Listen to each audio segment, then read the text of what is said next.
Me presentó Mercedes, mi nombre es Natalia Basso, trabajo dentro de la Subsecretaría de Alimentos y Bebidas del Ministerio de Agroindustria, soy licenciada en Nutrición. Y bueno, hago como ya comentaron, mi tarea va a ser introducirlos un poco en qué es esto de la pérdida, qué es el desperdicio, cuáles son las cifras, por qué nos importa trabajar en esto, por qué es tan importante. Después me va a seguir Magali, que va a comentar un poco sobre tecnologías, y Celina, después del corte, que va a comentar un poco sobre el programa nacional y más en profundidad qué podemos hacer todos, ¿no? Bueno, para comenzar un poco definimos los conceptos, ¿no? En realidad no los definimos nosotros, estos conceptos se definieron en un documento que lanzó la FAO en 2014, si no me equivoco. Hubo mucha discusión por esto. En realidad el afán de dividir los dos conceptos es poder abordar cada una de los sectores de manera adecuada, porque se ve que las causas son diferentes, ¿no? En estas filminas vemos lo que se refiere a pérdidas.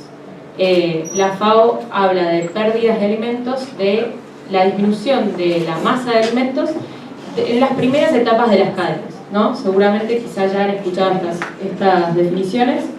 Tiene que ver con una ineficiencia en las etapas de las cadenas, quizás falta de capacitación, y por ejemplo ahí vemos, puede ser por ejemplo enfermedades de los animales, problemas en la maquinaria, ¿sí? Ajustes que deberían hacerse, problemas en el almacenamiento, ¿no? Falta de tecnologías de almacenamiento correcto, que a veces la tecnología puede ser simplemente que estén en buen estado los estantes, ¿no? No significa una gran inversión, a veces son pequeñas cosas. Problemas en los transportes, sabemos que la mayoría de los transportes de alimentos se hacen sin refrigeración, por ejemplo frutas y hortalizas. Si se hicieran con refrigeración probablemente se perdería mucho menos. Bueno, maquinaria en lo que es la parte de producción en la industria. Ahí vemos una máquina de galletitas, por ejemplo, cuando empieza a fallar empieza a dar galletitas rotas ya desde el principio y todo eso es pérdida, ¿no? Y por último la zanahoria seca es muy simpática para referirnos a lo que son los estándares estéticos de calidad de las frutas y hortalizas, que tienen que ver con la pérdida y también con el desperdicio. Y nos referimos a todos los estándares que hay para el tamaño, para el color, que sea homogéneo, ¿no? Para la forma, ¿no? Que no tenga formas raras. Incluso nosotros, ustedes ya pónganse a pensar, si bien estamos hablando de pérdida, a veces nosotros cuando vamos a comprar queremos la papa del tamaño que nos gusta a nosotros. No queremos ni la chiquita ni la grande, ¿no? Es una causa de las pérdidas. Y por otro lado, entonces tenemos el concepto de desperdicio, que hace alusión más a las últimas etapas de la cadena, en lo que es comercialización y consumo, ¿no? Y el consumo nos referimos a todo el consumo. Nosotros en nuestras casas, porque todos, absolutamente todas las personas somos consumidores de alimentos, y también el consumo que se da en servicios de alimentación, hospitales, geriátricos, escuelas, comedores de empresas, caterings, ¿no? Grandes eventos. Ahí vemos una foto, la primera foto podría ser un catering, ¿no? Un casamiento, un gran evento en una universidad en la que se dispone de un catering. Grandes porciones en los restaurantes. Estamos acostumbrados a que si la porción no es grande, ya el restaurante no me gusta porque me da una porción muy chiquita. Y creo que ninguno de nosotros puede comerse la porción de la segunda imagen, ¿no? Un ejemplo que le gusta mucho a nuestro jefe, Pablo, es el de las aerolíneas, ¿no? Cuando nosotros vamos de viaje, ya sea bueno, en una aerolínea, en avión o si es en ómnibus, nos dan una cajita con un refrigerio. Una vez que nos entregan esa cajita, si no la consumimos pasa a ser desperdicio. La empresa está obligada a tirarlo, ¿no? Entonces ahí también tenemos un foco en donde se desperdicia un montón de comida. Bueno, todo lo que es en las góndolas, las fechas de vencimiento, que a veces el consumidor no las conoce, no sabe diferenciar si el producto sigue apto un día antes del vencimiento o no. Incorrecta manipulación en nuestras casas y también en los lugares donde se preparan alimentos, ¿no?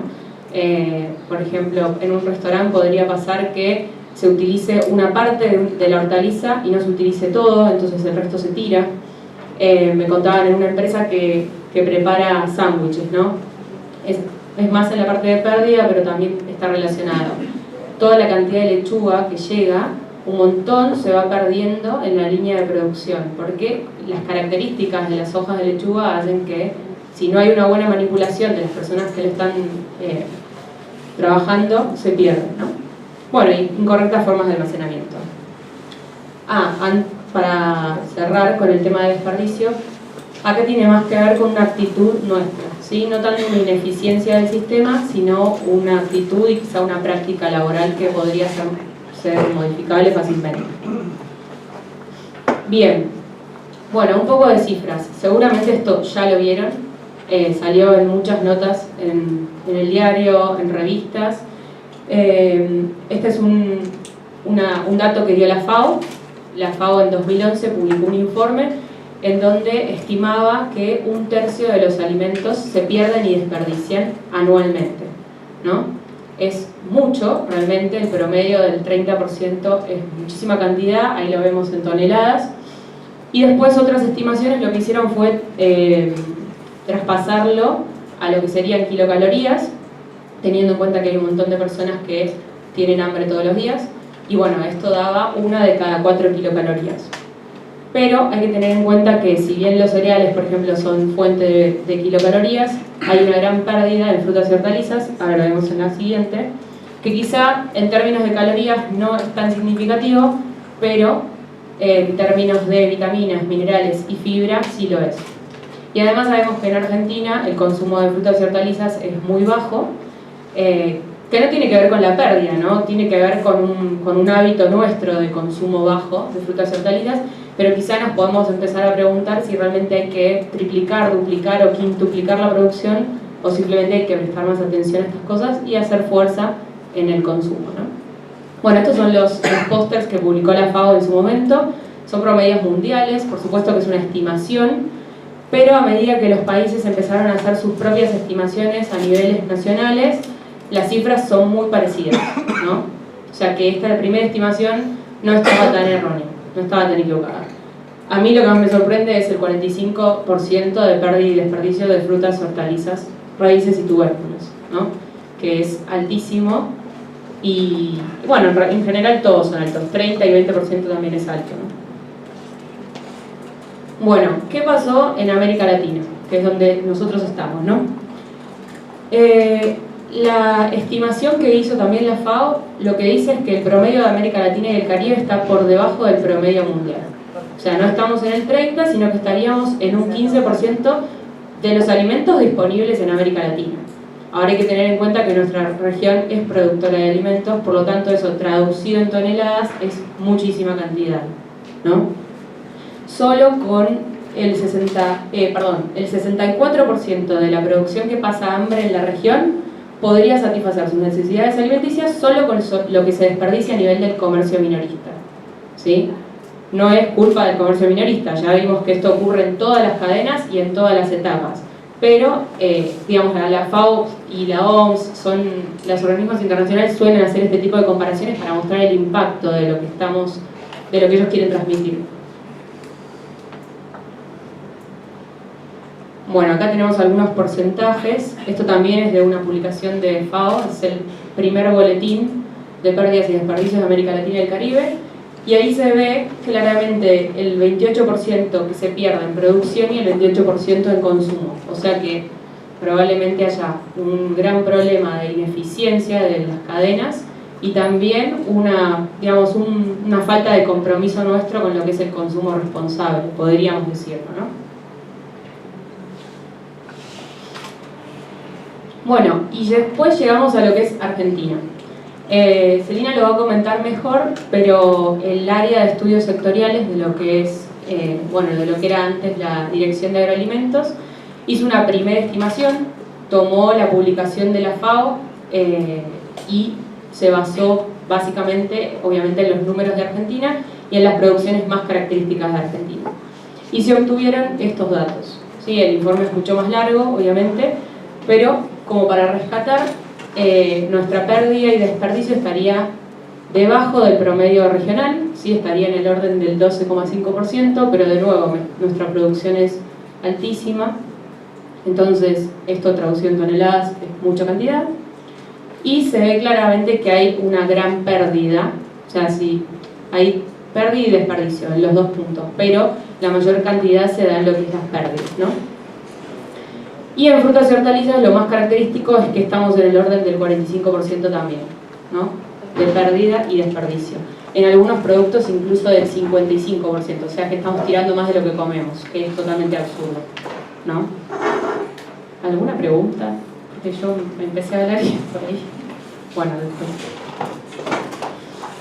Bueno, más allá de la importancia de la seguridad alimentaria, ¿no? Del impacto que esto tiene, de pensar, a ver, no es que vamos a reducir el hambre solo por reducir las pérdidas y desperdicios, pero sabemos que es uno de los factores que podríamos empezar a trabajar en pos de la seguridad alimentaria.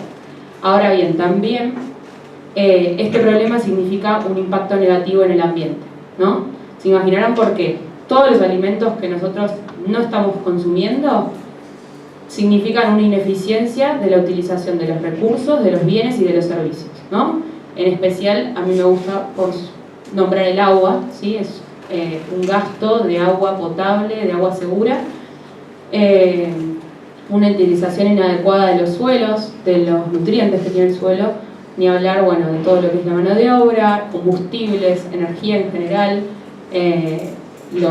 digamos, imagínense todo el transporte que se hace si finalmente esos alimentos no se van a consumir, ¿no?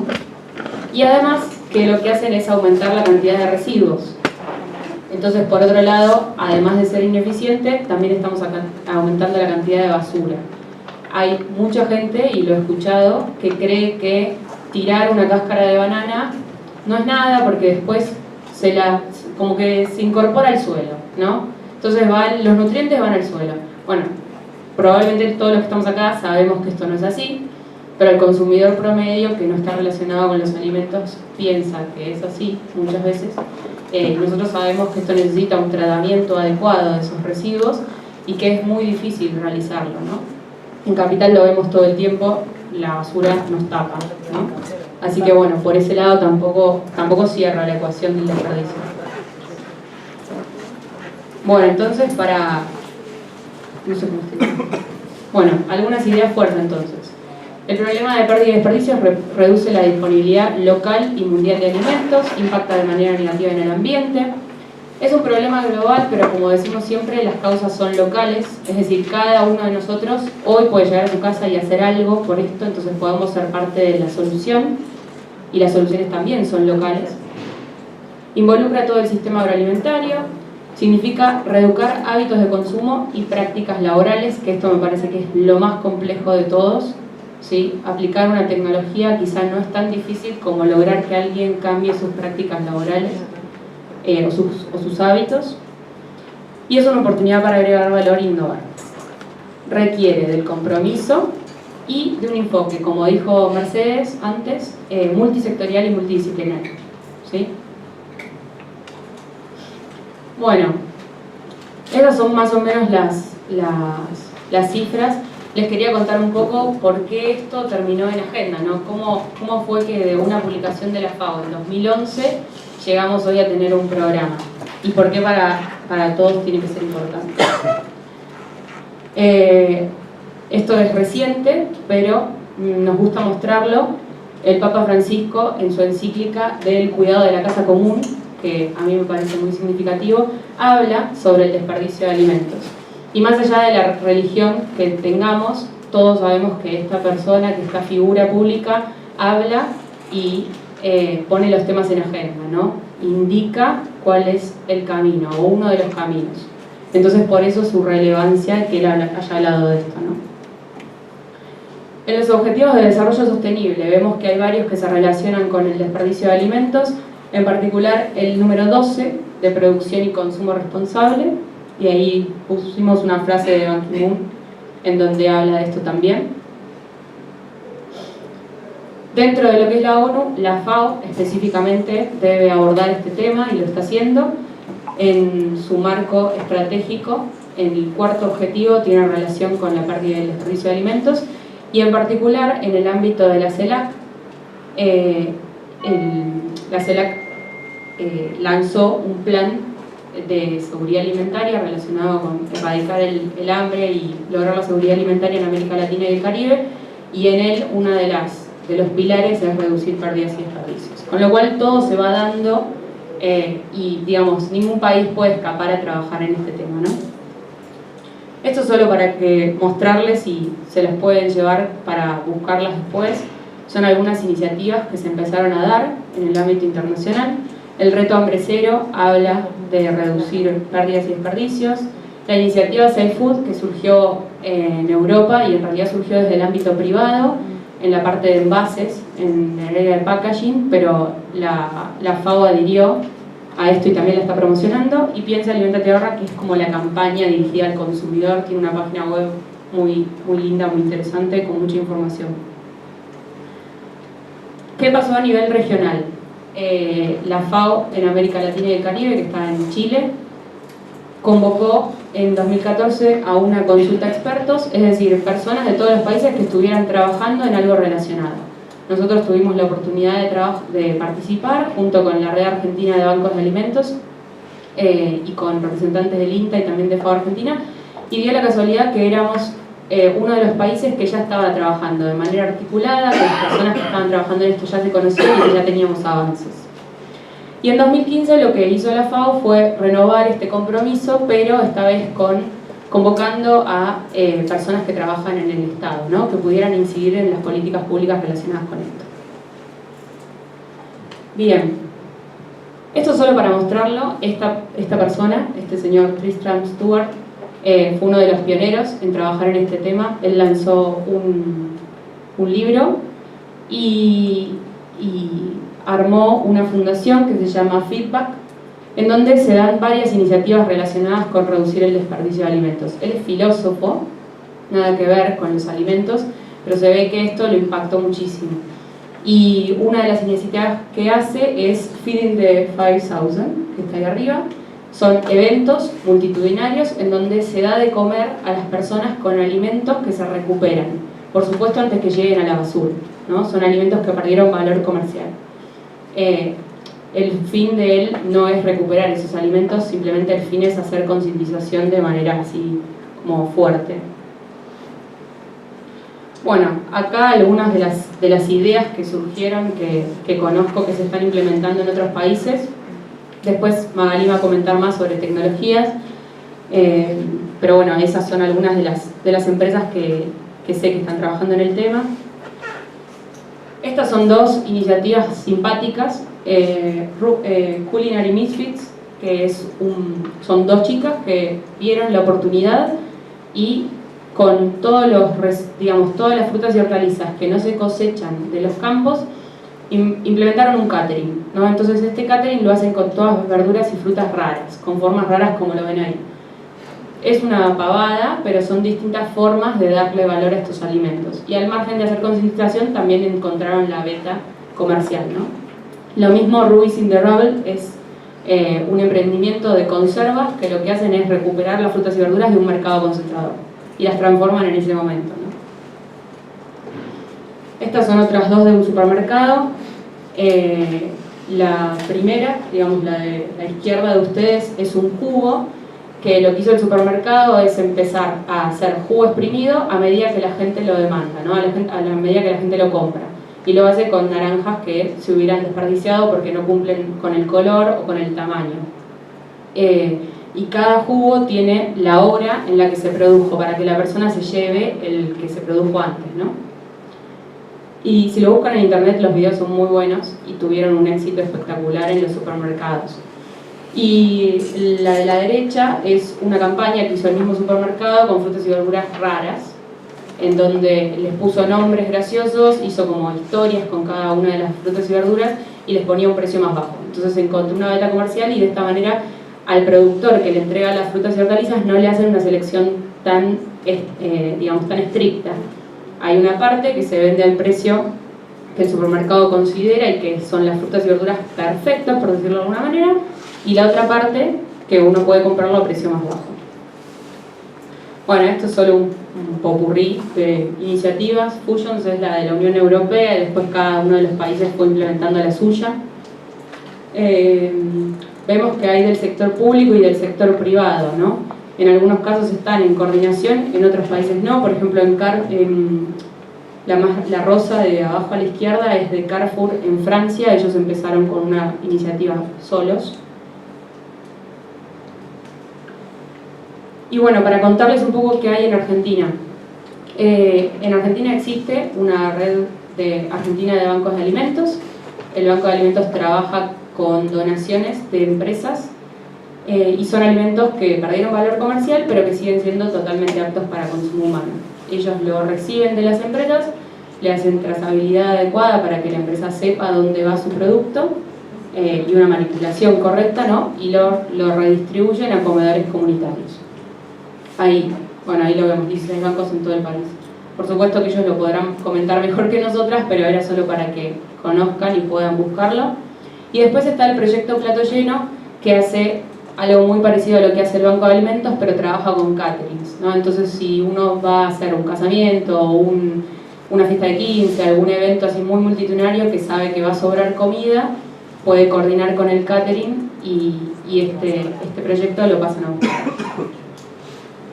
Y para ir terminando mi parte, otro de los movimientos que surgió a nivel internacional, que también es de concientización, y acá en Argentina también hay un grupo que lo está trabajando, es Disco Sopa. Surgió en Alemania, pero se propagó muchísimo en Francia. En Francia hay una movida muy grande con respecto a no desperdiciar alimentos. Y lo que este grupo hace es también recuperar frutas y verduras, más que nada, de mercados, y organizar eventos en donde de manera divertida, por decirlo de alguna manera, o amena, se trata de concientizar a las personas sobre que con esas frutas y verduras que vemos ahí también se puede cocinar, ¿no? También se puede comer, se puede alimentar. Bueno, ahí hay algunas fotos de las discosopas que se dieron acá en Argentina. Esto es un movimiento que no tiene, por supuesto, marco legal, no se vende la comida, se comparte, pero son todas iniciativas que fueron surgiendo para hacer concientización, no para recuperar en particular, ¿no? Bueno, esto sería de mi parte todo. No sé si quieren hacer alguna pregunta. ¿Puedo hacer una pregunta? Sí. Con respecto a lo que comentamos del marco legal, ¿hasta dónde llegará la acción de la autoridad sanitaria? ¿Cierto? Sí. Yo te había notado una parte donde vos decías que bueno, son alimentos recuperados que pierden valor comercial, y el rol de las autoridades sanitarias, porque uno quizás quiere colaborar y quizás desconoce algunas, como vos decías que había como un bache legal, qué actividad, porque si las autoridades sanitarias están haciendo algo al respecto. Bien. Celina lo va a comentar mejor respecto de lo que es la ley Donal en Argentina. De las tres últimas iniciativas que comenté que hoy existen en Argentina, podríamos decir de alguna forma que ninguna de las tres tiene un marco legal adecuado para trabajar, ¿no? El Banco de Alimentos es el que lleva mayor cantidad de años trabajando. Hay bancos de alimentos en todo el mundo. No surgieron ayer ni por las pérdidas de alimentos, en realidad surgieron por las situaciones de crisis y en donde se veía que había muchas empresas que tenían que tirar alimentos, que no tenía sentido, y había mucha gente que no recibía esos alimentos porque no podía comprarlos. Entonces, por ahí surge, ¿no? Y digo que no tienen un marco legal adecuado acá en Argentina porque la ley Donal lo que digamos, no exime de responsabilidad al donante. Entonces el donante de los alimentos es responsable de esos alimentos incluso hasta que están en la panza de las personas, ¿no? Esto no quiere decir que no puedan donar. El Banco de Alimentos hace justamente un trabajo de darle trazabilidad a esos alimentos para que la empresa esté segura de a dónde llegan, ¿no? Y que esos alimentos no le causen ninguna enfermedad a una persona. Proyecto Plato Lleno funciona dentro del mismo marco y Lo que es disco sopa no, porque en realidad no son donaciones, simplemente se recuperan, es por motus propio y las personas van porque quieren y participan de la cocción y de la preparación de los alimentos, pero en principio no necesitaría ni de una fiscalización ni de una extinción de responsabilidad, ¿no? Más o menos, creo que... Hola, ¿qué tal? Mi pregunta era por algo que habías comentado anteriormente sobre los desperdicios que habías hablado de Argentina, pero se hizo un relevamiento por zona, por región en el país, donde se pudieron ver diferencias, o es más o menos bien, no, seguramente se le iba a comentar mejor. En realidad lo que se hizo fue tomar la metodología de FAO, que es teórica, y aplicar una serie de factores. Yo no entiendo muy bien cómo es que se hizo, pero se utilizan los números de producción, de importaciones, de exportaciones, de consumo aparente, y de ahí, a través de entrevistas con personas que están trabajando en el tema, en las distintas cadenas, se obtuvieron estos datos. Nuestra idea es profundizar esta estimación y poder trabajar de repente en alguna cadena que nos parezca prioritaria en Argentina. Pero en principio no, fue un ejercicio teórico. Por eso decimos, es un primer ejercicio que se hizo con los datos que ya se tenían, más entrevistas a personas que nos pudieran dar un enfoque, digamos, una idea de cuál era la magnitud en cada una de las cadenas, ¿no? Está en la página web si lo quieren leer, después la ponemos a la página al final de la presentación.